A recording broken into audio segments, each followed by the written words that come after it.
बोटाच्या एका स्पर्शाने संबंध जगातील घडामोडी व दिग्गजांच्या प्रतिक्रिया पाहण्यासाठी राजमुद्रा न्यूज लाईव्ह हे ॲप डाउनलोड करा आणि आमच्या चॅनलला सबस्क्राईब करा.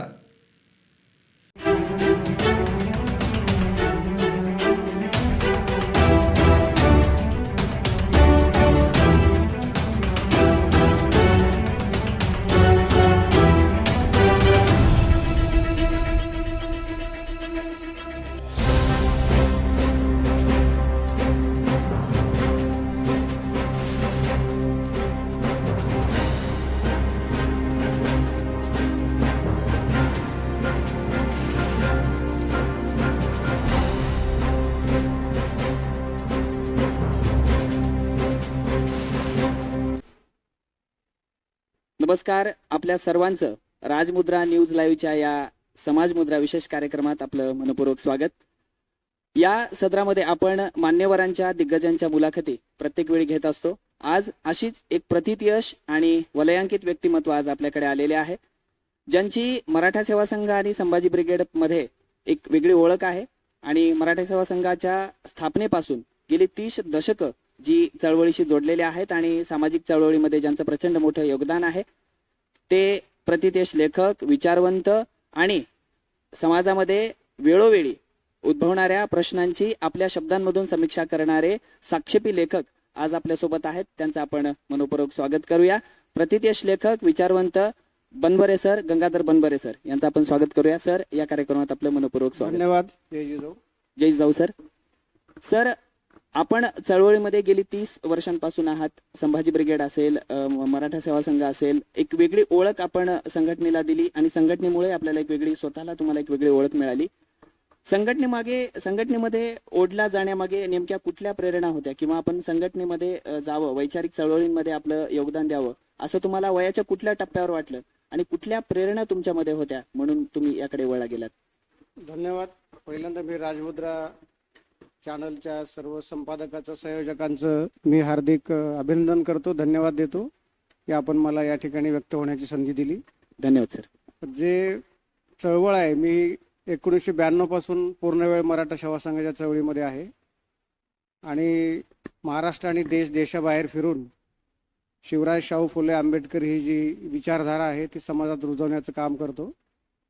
या चळवळीकडे आपण जसं प्रश्न विचारला की चळवळीकडे येण्यासाठी प्रेरणा कोणती होती आणि कधी इकडे यावं वाटलं. मुळामध्ये माझे आईवडील वारकरी आहेत आणि वारकरी विचाराचा माझ्यावर खूप मोठा प्रभाव होता. मी 4वी-5वीला असल्यापासूनच कीर्तन करणे, भारुड म्हणणे, प्रवचन करणे, अभंगाचं गायन, भजन, धार्मिक गोष्टीवर माझा फार पगडा होता. त्याला कारण माझं वारकरी कुटुंबाची मला माझ्या पाठीमागे पार्श्वभूमी होती. ह्या सगळ्या कालखंडामध्ये मी 10वीला येईपर्यंत हे सगळे पोथ्या, पुराण, धर्मशास्त्र याचं माझं चांगल्या पद्धतीनं वाचन होतं. तुकारामाचे, नामदेवाचे, ज्ञानेश्वरांचे अभंग आणि हे सगळ्या गोष्टी मला पाठ होत्या. त्या माध्यमातून मी गावोगावी जाऊन कीर्तन प्रवचनाचे किंवा पोथी सांगण्याचे, भारुडाचे कार्यक्रम करत होतो लहानपणापासून. पुढे 1992ला मराठा सेवा संघाचे संस्थापक अध्यक्ष पुरुषोत्तम खेडेकर साहेब हे नांदेडला कार्यकारी अभियंता म्हणून आले होते आणि त्यांची एका कार्यक्रमात देगलूरला माझी भेट झाली. तिथे मी भाषण केलं आणि त्यानंतर साहेबांनी मला विचारलं की काय करतो, माझी माहिती घेतली. गावात राहून काय करतो, तर तू माझ्यासोबत आला तर मोठा होशील किंवा हा विचार अजून व्यापक प्रमाणात लोकांपर्यंत देता येईल. तेव्हा शाहू फुले आंबेडकर चळवळ ह्या गोष्टी काही मला माहीत नव्हत्या. फक्त चांगलं बोलता येत होतं आणि धार्मिक अभ्यास होता. मग मी आईवडिलांच्या संमतीने 92 साली मी खेडेकर साहेबांकडे गेलो. ते पुन्हा घरी गेलोच नाही, साहेबांसोबतच राहिलो आणि अजूनही त्यांच्यासोबत आहे, त्यांच्याच घरी राहिलो. पुढचं शिक्षण मी अमरावती असेल, ठाणे असेल, पुणे असेल हे त्यांच्यासोबत राहून मी पूर्ण केलं. तिथे असताना माझ्या हे लक्षामध्ये आलं की ज्याला आपण धर्म समजतो, ज्याला आपण तत्वज्ञान समजतो किंवा ज्या गोष्टी आपण समाजात सांगतो त्या गोष्टीच्या पाठीमागे एक वैचारिक बेस आहे आणि ह्या काही एंटरटेनमेंट, टाइमपासच्या गोष्टी नाही, तर आपल्या विचारातून माणसं बदललं पाहिजे. ही दृष्टी मला खेडेकर साहेब असतील, सेवा संघाच्या माध्यमातून मिळाली. कॉम्रेड शरद पाटील, आहा साळुंके, मामा देशमुख अशा अनेक विचारवंताची भाषणं, भेटी झाल्या आणि त्यातून माझी जडणघडण होत गेली आणि मी चळवळीमध्ये आलो. अगदीच सर, तुमचा असा पट आयुष्याचा फार मोठा आहे. लहानपणापासून तुमचं एक व्याख्यान म्हणा किंवा बोलण्यावर प्रभुत्व म्हणा हे होतं आणि तुमचं प्रचंड वाचन अगदीच लहानपणापासून होतं. तुमच्यातले बीज सरांनी हेरले आणि तुम्हाला इथपर्यंतचा तुमचा प्रवास झाला. याच अनुषंगाने पुढचा प्रश्न, याच प्रश्नाला जोडून एक उपप्रश्न मी विचारू इच्छितो.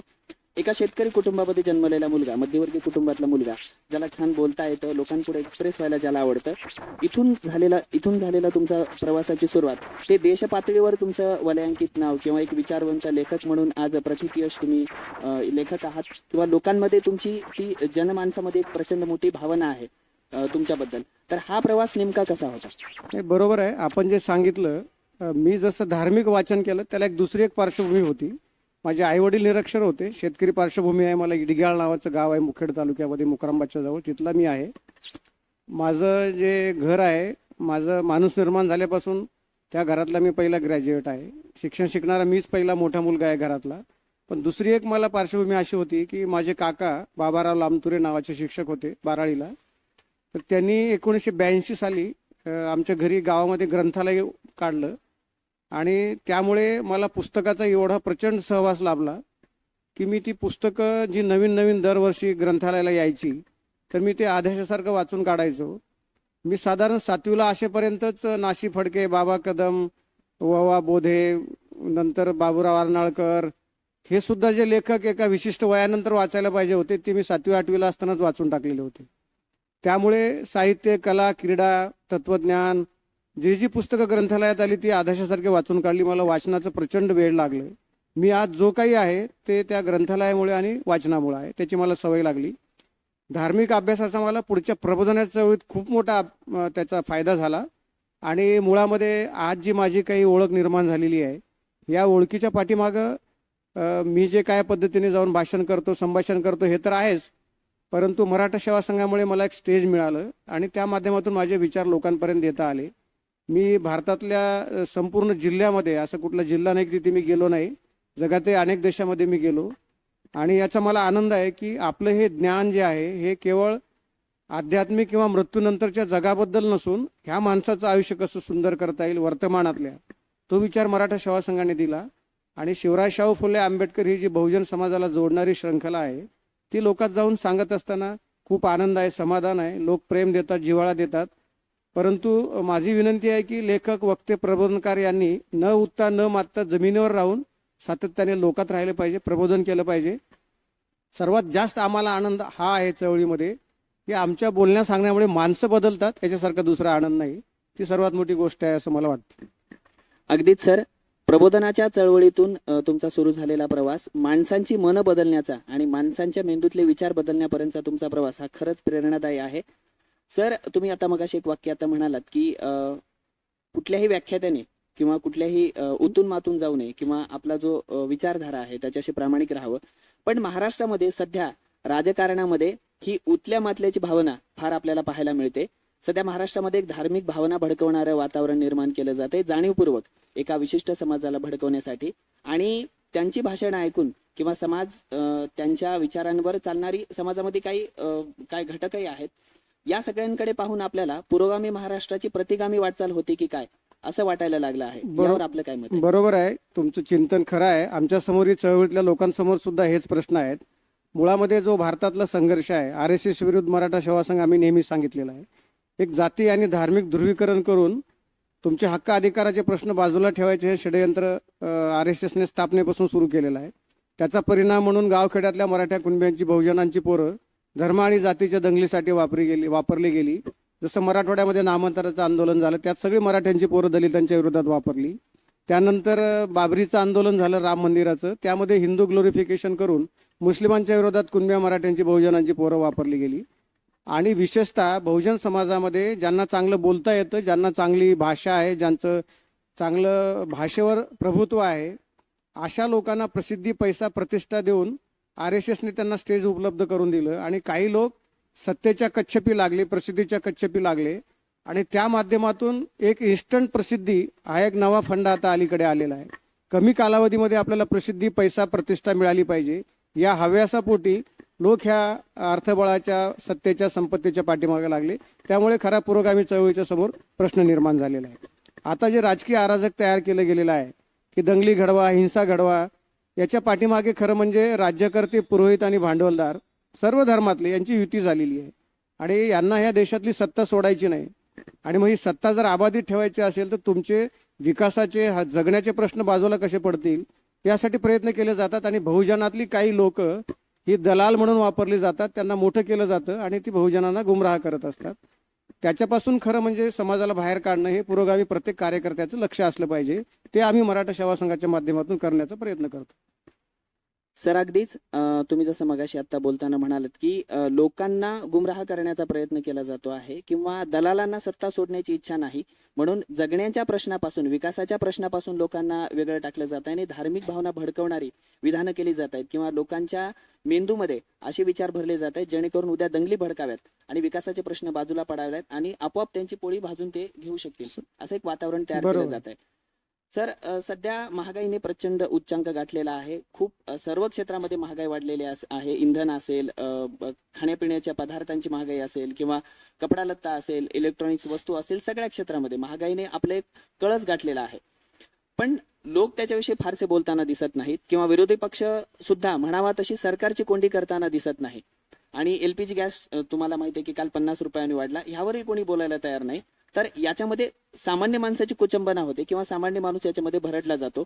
तर याला नेमके जबाबदार कुठले घटक आहेत असं तुम्हाला वाटतं? बरोबर आहे. याच्यामध्ये मुळामध्ये काय आहे, देवाची दारू, धर्माचा गांजा आणि जातीची नशा यामध्ये हा भारत देश अडकवला गेलेला आहे.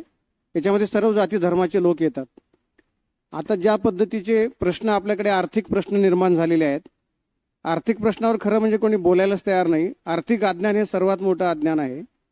या महागाईच्या प्रश्नाची सुरुवात खरं म्हणजे जेव्हा हे मोदीचं सरकार आलं 2014ला, त्यानंतर त्यांनी जे काही नोटाबंदी हा प्रकार भारतामध्ये केला तो सर्वात मानवविरोधी, लोकशाही विरोधी आणि अत्यंत घातक होता. त्या नोटाबंदीच्या माध्यमातून या देशातल्या कष्ट करणाऱ्या लोकांची ऊर्जा संपवली गेली, त्यांना गरीब, फकीर आणि दलाल बनवलं गेलं आणि त्यामुळे एक भयसूचक वातावरण महाराष्ट्र आणि देशामध्ये, भारतात तयार झालं. कृत्रिम चलन फुगवटा तयार केला गेला, तुमचे पैसे काढून घेतले गेले. डिजिटलाइजच्या नावाखाली तुम्हाला ह्या सगळ्या व्यवस्थेपासून दूर रोखण्याचं नवं षड्यंत्र तयार केलं गेलं आणि तुम्हाला जाती धर्माच्या प्रश्नामध्ये आणि रोमॅन्टिसिझममध्ये एवढं अडकून ठेवलं की तुम्ही मुसलमान काय करतात, दलित काय करतात, मग आरक्षण पाहिजे की नाही, मंदिर पाहिजे, रामराज्य, मोदीच नेता पाहिजे, शहाणे कसं केलं, तो कसं बोलला, यावर कशी पिढी गुंतून राहील. एका बाजूला धर्म, दुसऱ्या बाजूला व्यसनाधीनता, राज्यकर्ते आणि आर्थिक कुचंबना या षडयंत्रामध्ये ह्या तरुणाईला अडकवून टाकलेला आहे आणि त्यामुळे एक भयंकर परिस्थिती आपल्या देशात उद्भवणार आहे. 2 महिन्यापूर्वी आपल्या भारतातल्या अर्थतज्ञांची एक मिटिंग झाली आणि त्यांनी मोदींना, प्रधानमंत्र्यांना तोंडावर सुनावलं की तुम्ही ही महागाई जर रोखली नाही तर श्रीलंकेपेक्षा भयानक स्थिती आपल्या भारताची पुढील काळामध्ये येणार आहे. 1000 रुपये किलो साखर होईल, 500 लिटर रुपये दूध होईल, पेट्रोल आता 150कडे चाललेलं आहे, 500कडे जाईल, गॅस वाढलेला आहे, ते आता 1000 गेलेलं आहे, 2000ला जाईल. त्यामुळे प्रचंड मोठी एक आर्थिक दरी आणि ह्या सगळ्या गोष्टीचं खाजगीकरण करून ते अदानी अंबानी सारख्या भांडवलदाराच्या ताब्यामध्ये ह्या सगळ्या व्यवस्था देऊन टाकायच्या. आताच देशातली सगळी हवा अदानी अंबानीला विकून टाकलेली आहे. रेल्वे विकतायत, खाजगीकरण करतायत. सरकारी संस्थांचं खाजगीकरणाचा सपाटा ह्या मोदी सरकारने लावलेला आहे. खरं म्हणजे त्याच्यावर कोणताही अभ्यासक बोलायला तयार नाही. विरोधी पक्ष आता नाहीच आहे, हे सगळे सत्तेचे दलाल आहेत. हे एकमेकावर चिखलफेक करतात. आपलं, आपल्या कुटुंबाचं 7 पिढ्याचं भलं झालं, समाज खड्ड्यात जाऊ दे, देश खड्ड्यात जाऊ दे, अशी सर्वपक्षीय, सर्व जातीय राज्यकर्त्यांची मानसिकता झालेली आहे. म्हणून ही सगळी परिस्थिती बदलायची असेल तर सर्वसामान्य तरुणात प्रबोधन करून त्यांना खरं म्हणजे ह्या सत्ता ताब्यात घेण्याची लढाई पुढील काळामध्ये आपल्याला करावी लागेल. मग सर अशा वातावरणामध्ये लेखक, विचारवंत, प्रिंट मीडिया किंवा एकंदरीत मीडिया यांची जबाबदारी वाढते असं मला वाटते. यांच्या बरोबर आहे. नेमक्या भूमिका काय असाव्यात यावेळी, असं तुमचं काय मत आहे? बरोबर आहे. आता आपल्यासमोर एक गंभीर प्रश्न असा निर्माण झालेला आहे की 100 वर्षापूर्वी महात्मा फुलेंच्या काळात, शाहू छत्रपतींच्या काळात किंवा छत्रपती शिवाजी महाराजांच्या, तुकारामाच्या काळामध्ये इथला बहुजन समाज धार्मिकदृष्ट्या गुलाम ठेवला गेला. तेव्हा जे शोषक जाती होत्या त्यांच्या ताब्यामध्ये धर्म होता. धर्माच्या माध्यमातून त्यांनी गुलाम ठेवलेलं होतं. पण आता एक नवा धोका असा तयार झालेला आहे. आता शोषकांकडे तंत्रज्ञान आणि अर्थबळ आलेलं आहे. कुठलीही चळवळ ही अर्थबळ आणि मनुष्यबळाशिवाय पूर्णत्वाला जाऊ शकत नाही. हे या युगातलं या युगातलं सत्य आहे. आणि म्हणून आता ज्या सामान्य चळवळी आहेत, सामान्य कार्यकर्ते आहेत, प्रबोधनकार आहेत, यांच्याबरोबर अर्थबळ आणि मनुष्यबळाचा यांच्याकडे अभाव आहे. आणि जे शोषक आहेत, RSS सारख्या संस्था, धर्मांध संस्था, भांडवलदार, हे जे दलाल आहेत, यांच्याकडे अफाट संपत्ती आहे, पैसा आहे. देशातला सगळा मीडिया अप्रत्यक्षपणे यांनी विकत घेतलेला आहे. काय दाखवायचं आणि काय झाकून ठेवायचं, प्रबोधन हा विषय आता माध्यमांच्या बरोबर राहिलेलाच नाही. राज्यकर्त्याची दलाली करणं, अशाच प्रकारचं काम आता भांडवलदारांचं झालेलं आहे. त्यामुळे खूप मोठा एक विषमता दरी निर्माण झालेली आहे. तरी सुद्धा आपल्या छोट्या छोट्या चळवळींनी लोकात जाणे, संवाद साधणे आणि आपलं म्हणणं मांडत राहणे, हे करणं एवढंच आज आपल्या हातामध्ये आहे. सर, चळवळीचा विषय निघालेला आहे. आता जो आपला विषय चालू आहे त्याच्यात थोडंसं बाहेर जाऊन मी एक प्रश्न विचारतो. आता मगाशी तुम्ही चळवळीचं म्हणत होतात की देशभरामध्ये आणि जगभरामध्ये अनेक चळवळी झाल्या. लोकांचं जगणं सुकर करण्यासाठी, लोकांचे अधिकार या ठिकाणी लोकांना मिळवून देण्यासाठी अनेक चळवळी या ठिकाणी झाल्या. देशामध्ये स्वातंत्र्यपूर्व काळापासून आतापर्यंत अनेक चळवळी झाल्या. चळवळीचा उद्देश एखादं त्याचं जे साध्य आहे ते मिळवेपर्यंत चळवळी खूप जोरात चालतात आणि त्यानंतर त्या शिथिल होतात उद्देश साध्य झाल्यावर. पण हल्ली तसं वातावरण देशामध्ये फारसं दिसत नाही. एखादी चळवळ जर उभी राहिली तर एक तर मुळात उद्देशापर्यंत पोहोचतच नाही किंवा मध्येच कुठेतरी ती भरकटल्यासारखी आपल्याला दिसते. आणि ती उद्देशापर्यंत पोहोचलीच तर उद्देश पूर्ण होईल याची शाश्वती नसते. तर चळवळीच्या या सध्याच्या वातावरणाला नेमके कोणते घटक जबाबदार आहेत असं आपल्याला वाटतं? बरोबर आहे. आता आपलं जे विश्लेषण आहे दुर्दैवाने काही अंशी खरं आहे म्हणायला हरकत नाही, पण सगळ्या चळवळींना हे लागू होत नाही. मुळामध्ये ज्या चळवळी ज्या ध्येय उद्दिष्टानं उभ्या राहतात, ती उद्दिष्ट पूर्ण न करता ज्या संपतात, त्या खरं म्हणजे चळवळीच नसतात. सत्य हे कधी न संपणारं, न थांबणारं असतं. चळवळीची कदाचित गती धीमी झाल्यासारखी वाटत असते, पण त्या निर्जीव अवस्थेमध्ये असतात. पोषक वातावरण तयार झालं तर त्या ऊर्जित अवस्थेला येऊ शकतात. विचार कधी नष्ट होत नसतो, सत्याला मरण नसतं असं आपण म्हणतो. खरं म्हणजे ज्या काही पुरोगामी चळवळी आहेत महाराष्ट्र आणि भारतामधल्या, ज्या महात्मा फुले असतील त्यांच्यापासून सुरू झालेल्या, ह्या सगळ्या चळवळी एक विचार आणि ध्येय घेऊन उभ्या होत्या.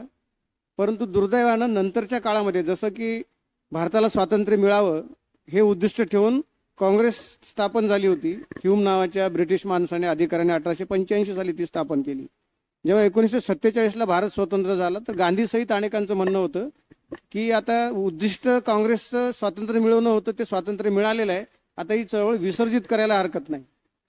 पण तेव्हातले जे काही राजकीय चळवळीतले धुरीण होते त्यांनी आपला पवित्रा बदलला आणि आता देश स्वतंत्र झाला तर सत्ता सुद्धा आपल्या हातात आली पाहिजे हा हव्यास त्या पाठीमागे निर्माण झाला.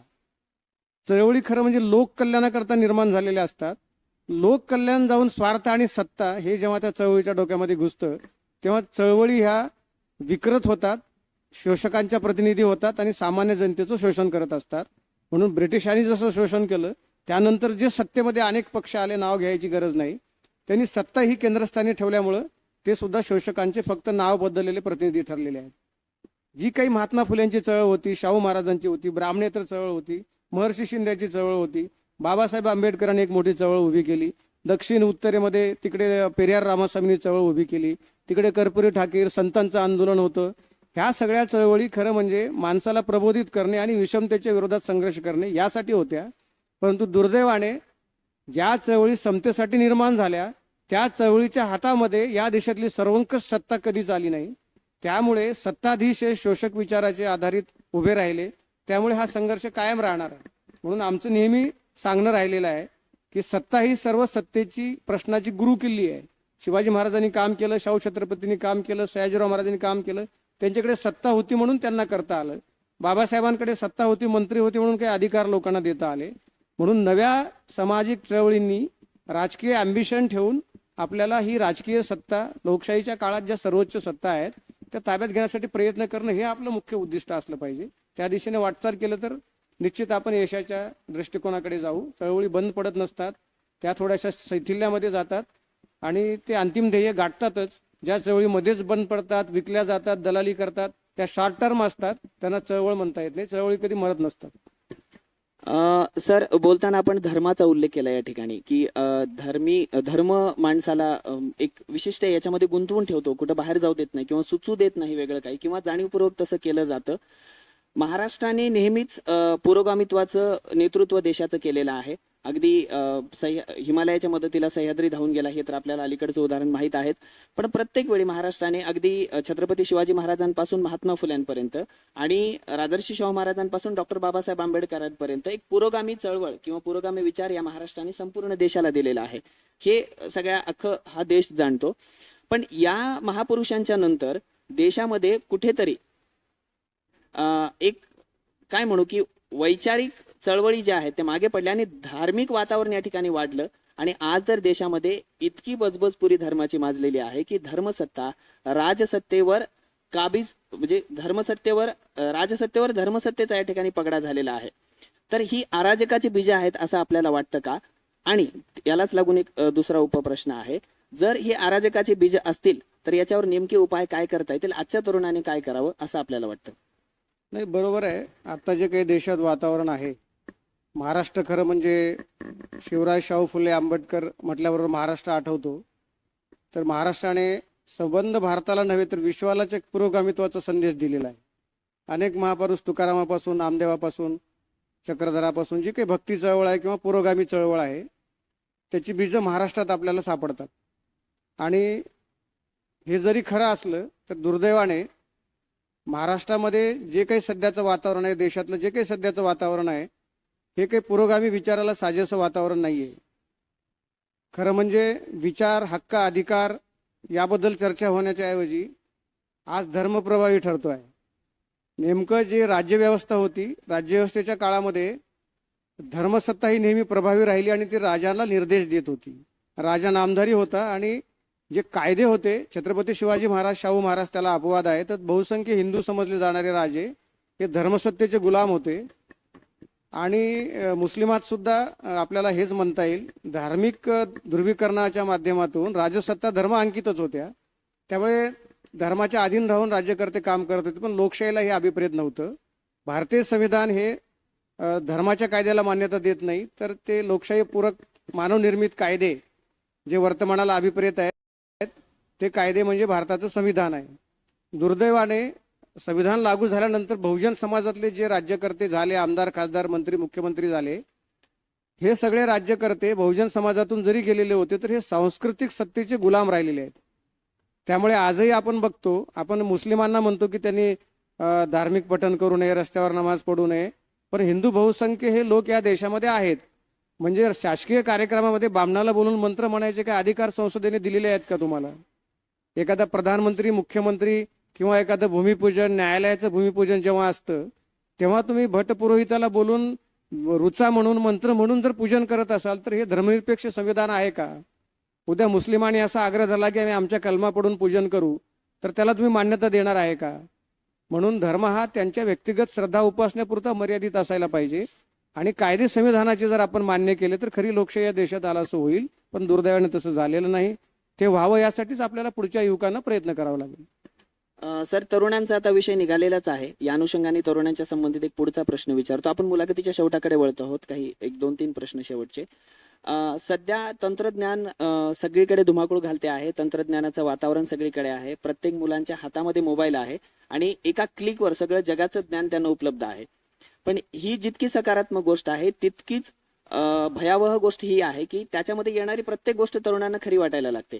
किंबहुना आपल्या देशामध्ये मुलांचे मेंदू सुपीक होण्याच्या अगोदर त्यांच्या हातात तंत्रज्ञान आलंय की काय, हा एक मोठा प्रश्न आपल्या समोर पडावा अशी सध्या स्थिती आहे. आणि व्हॉट्सअप युनिव्हर्सिटीमधून आजचे जे तरुण शिकून पुढे आलेले आहेत त्या तरुणांना व्हॉट्सअपच्या पुढे ज्ञान नाहीच आहे, ह्या ज्ञानाचा शेवट आहे असं वाटायला लागतं.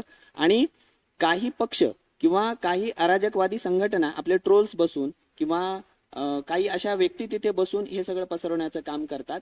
तर याच्यामधून बाहेर पडण्याचा कुठला उपाय आहे असं आपल्याला वाटतं? बरोबर आहे. मग मी जे सांगितलं की आज जे राज्यकर्ते आणि शोषक आहेत, पूर्वीच्या शोषकांकडे धर्म हे हत्यार होतं, आता तंत्रज्ञान त्यांच्याकडे आहे.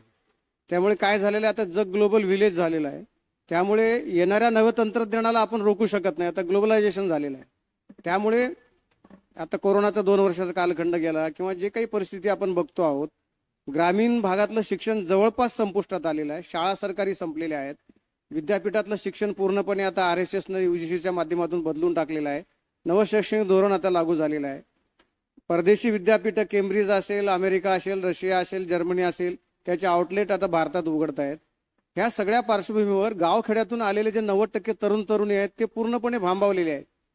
आणि अशा कालखंडामध्ये त्यांच्या हातामध्ये मोबाईलचं एक तंत्रज्ञान, एक महाराक्षस त्यांच्या हातामध्ये आलेला आहे.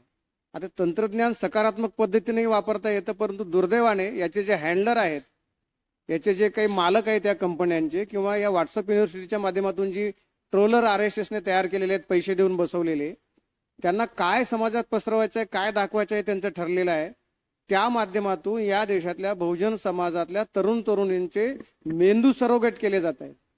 ही मुलं शिकलेली आहेत, पण यांच्या डोक्यामध्ये शिवराय शाहू फुले आंबेडकर प्रबोधन परिवर्तन जाण्याच्या ऐवजी दलित हिंदू द्वेष, मुसलमान द्वेष, अराजकता, बिभत्सता, किळसवाणे प्रकार, सत्ता लोलुपता, स्वप्नरंजन, ह्या अशा गोष्टीच्या नैराश्य, निराशा, व्यसनाधीनता, एकमेकाबद्दलचा द्वेष, राज्यकर्त्याकडून अनाठायी अपेक्षा, स्वतःचा कमकुवतपणा, हे सगळं ग्लोरिफिकेशन करून तयार करून अभ्यासक्रम हा जाणीवपूर्वक या तंत्रज्ञानाच्या माध्यमातून पसरवला जातो आहे. ही त्याची 90% तरुण पिढी आता त्याच्या आहारी गेलेली आहे. यातून बाहेर काढणं ही खूप कठीण गोष्ट आहे. तसं आपल्यासाठी सामुदायिकरित्या प्रयत्न व्हायला पाहिजे. याला एकच उत्तर आहे, सत्याच्या बाजूने आपण राहिलं पाहिजे. सत्य कधी संपणार नाही.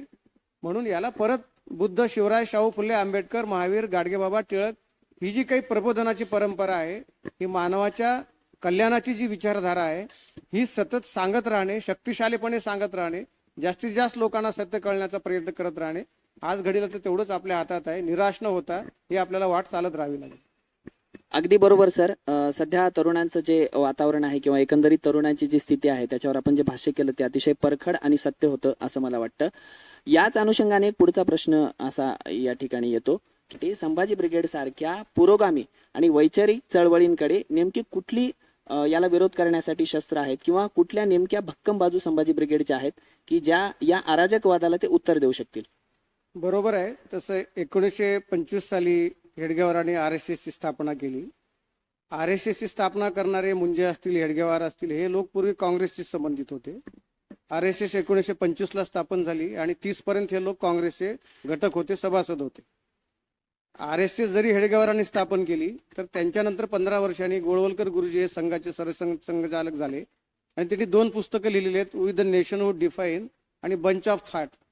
हे म्हणजे RSSचं बायबल आहे, गीता आहे, कुराण आहे. खरं ते म्हणजे RSSचा आत्मान तत्वज्ञान आहे असं त्यांचे कार्यकर्ते सांगतात. त्यामध्ये स्पष्टपणे त्यांनी आपली भूमिका व्यक्त केलेली आहे की त्यांना या देशात नेमकं काय करायचं आहे. त्यात मुस्लिम द्वेष टोकाचा ज्या पद्धतीने हिटलरने ज्यूच्या विरोधात जर्मनीमध्ये वातावरण तयार केलं होतं, असं सातत्याने मुस्लिम विरोधी धोरण इथे तयार करत राहायचं आणि इथल्या बहुजन समाजातल्या तरुणाची ऊर्जा आणि नॉलेज हे विध्वंसासाठी वापरायचं, हे त्यांचं सातत्याने षडयंत्र राहिलेलं आहे. यातून जर आपल्याला बाहेर पडायचं असेल तर आता संभाजी ब्रिगेड सारखी संघटना आहे, मराठा सेवा संघ आहे, जिजाऊ ब्रिगेड आहे, विविध 33 कक्षामधून हे काम चालतं. तर आपल्या पुढे आपल्या बहुजन कुणबी कष्टकरी बहुजन तरुणांना RSSचे हस्तक न होऊ देता शिवराय शाहू फुले आंबेडकरांचा विचार त्यांच्या डोक्यात घालणे आणि आपल्याबरोबर आपल्या समाजाचं, कुटुंबाचं, देशाचं, राष्ट्राचं कल्याण करणे, कुठल्याही दंगलीत 100% बॅन करणे आणि या पद्धतीच्या गोष्टी धर्म, जाती, देशातून आपण बाहेर पडू शकलो तर थोडंफार भविष्य आपल्याला येऊ शकतं. संभाजी ब्रिगेडला पुढे येऊन तेच करावं लागेल. पण मी मगा जसं सांगितलं की चळवळीला अर्थबळ आणि मनुष्यबळ लागतं आणि राजसत्तेतून अर्थ आणि मनुष्यबळ निर्माण होत असतं. दुर्दैवाने पुरोगामी विचाराच्या सर्व शक्तिशाली अशा संघटनेच्या ताब्यामध्ये या देशाचं शासन प्रशासन अजूनपर्यंत कधीही आलेलं नाही. जरी RSSची 2014 पासून आज तर आपल्या देशातलं वातावरण एवढं भयानक आहे, ग्रामपंचायत ते कलेक्टर कार्यालय, सुप्रीम कोर्टापर्यंत, विधानसभा, लोकसभा, या सर्व क्षेत्रामध्ये RSSची लोक आज जाऊन बसलेली. ही आजच नाही, जेव्हा काँग्रेसची सत्ता होती तेव्हा पण हे सगळे प्रशासनामध्ये, न्यायव्यवस्थेमध्ये यांचेच लोक होते. म्हणून आपल्याला पुढील काळामध्ये दीर्घकाळाचा प्लॅन करावा लागेल आणि मराठा असेल, तेली, तांबळी, कुंभार, चांभार, वडार, फाशेपारधी ह्या छोट्या जातीत जे अंतर्गत संघर्ष निर्माण झालेले आहेत काल्पनिक, ते दूर करून सगळ्यांना संघटित होऊन या RSSच्या विकृती विरोधात आपल्याला सामूहिक प्रयत्न पुढील काळात करावे लागतील. आणि सर्वात महत्वाचा मुद्दा म्हणजे आपल्या बहुजन समाजातून जे राज्यकर्ते, भांडवलदार निर्माण झालेले आहेत आणि ते शोषकांची साथ देत आहेत, अशा दलालांच्या विरोधात सुद्धा पुढे आपल्याला संघर्ष करावा लागेल, तर आपल्याला भवितव्य आहे. अगदीच सर, फार परखड पण महत्वाचं सत्य तुम्ही या ठिकाणी सांगितलं की या देशाची अराजकतेकडे होणारी वाटचाल आपल्याला कशी थांबवता येईल किंवा पुरोगामी किंवा बहुजनवादी चळवळींचा यामध्ये नेमका काय रोल असला पाहिजे हे आपण या ठिकाणी सांगितलं. सर, सध्या तरुण संभ्रमावस्थेत आहे. देशभरामध्ये किंवा सध्या महाराष्ट्रात सुद्धा एक धार्मिक गढूळ वातावरण निर्माण केलं जात आहे. त्याला बहुजन समाज किंवा बहुजन तरुणच त्याला प्रचंड मोठा या ठिकाणी बळी पडतो. तर नेमका या पार्श्वभूमीवर भोंगा, मंदिर, मस्जिद, नमाज, महाआरती या सगळ्या पार्श्वभूमीवर तरुण गोंधळलेल्या अवस्थेत आहे.